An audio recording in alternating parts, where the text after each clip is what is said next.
Salam sejahtera untuk kita semua. Perkenalkan, saya Tresna Sarahlena Amu.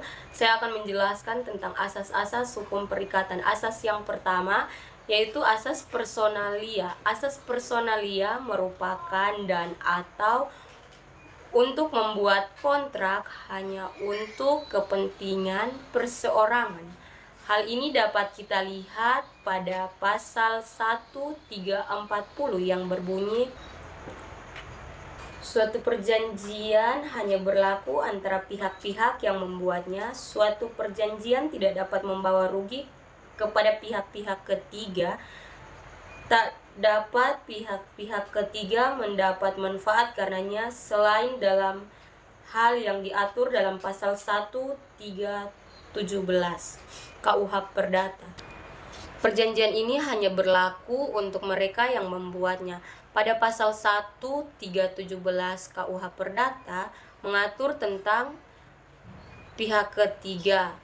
Sedangkan pada pasal 138 KUH Perdata mengatur tentang dirinya sendiri, ahli waris, dan orang-orang yang memperolehnya.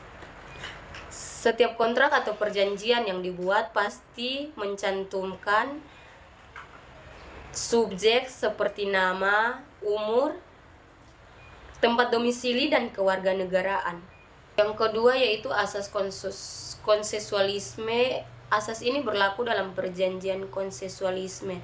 Konsensualisme berasal dari kata konsensus yang berarti sepakat. Bukan berarti dalam perjanjian ini harus ada kesepakatan, melainkan kesepakatan tersebut sudah mestinya ada karena perjanjian dan persetujuan.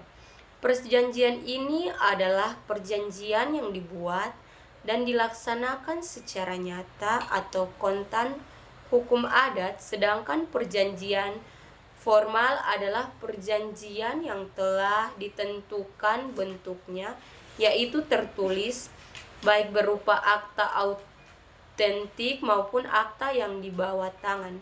Dalam KUH Perdata tidak ada perumusan lebih lanjut mengenai formalitas kesepakatan yang harus dipenuhi, kecuali dalam beberapa ketentuan khusus seperti yang terdapat dalam ketentuan mengenai hibah dalam pasal 1683. Asas yang ketiga adalah asas kebebasan berkontrak, yang merupakan asas yang bebas bagi setiap orang untuk melakukan perjanjian.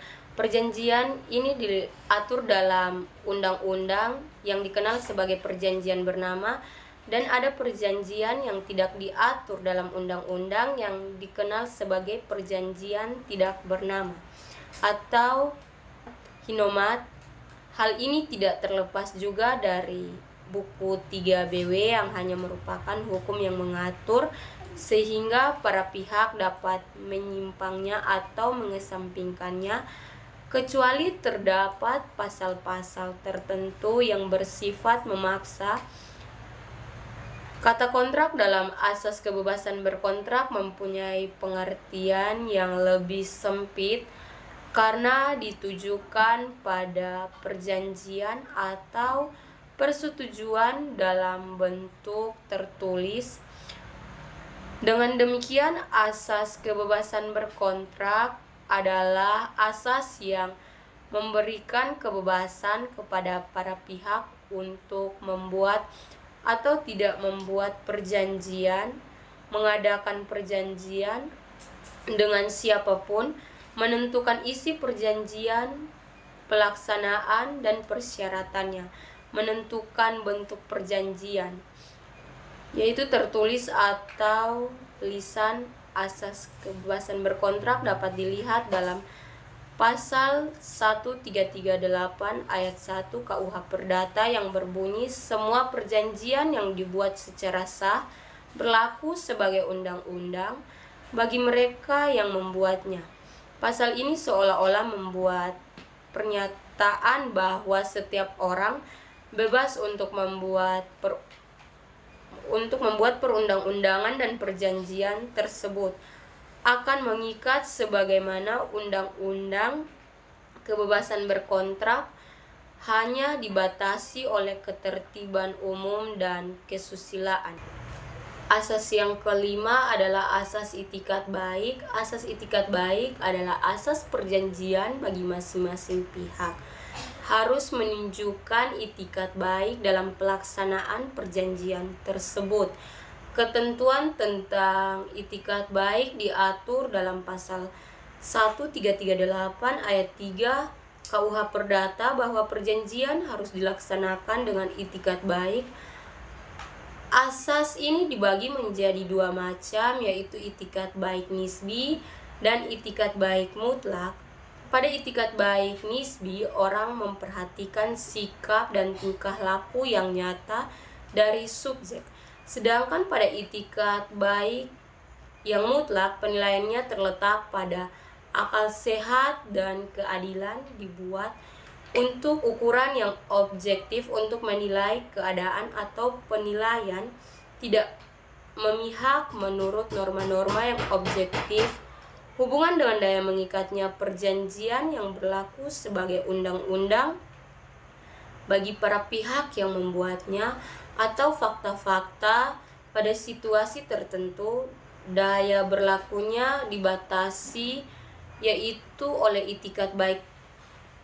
Pengertian itikat baik menurut pasal 1338 ayat 3 bersifat dinamis. Artinya perbuatan harus dilaksanakan dengan kejujuran yang berjalan dalam hati sanubari seorang manusia.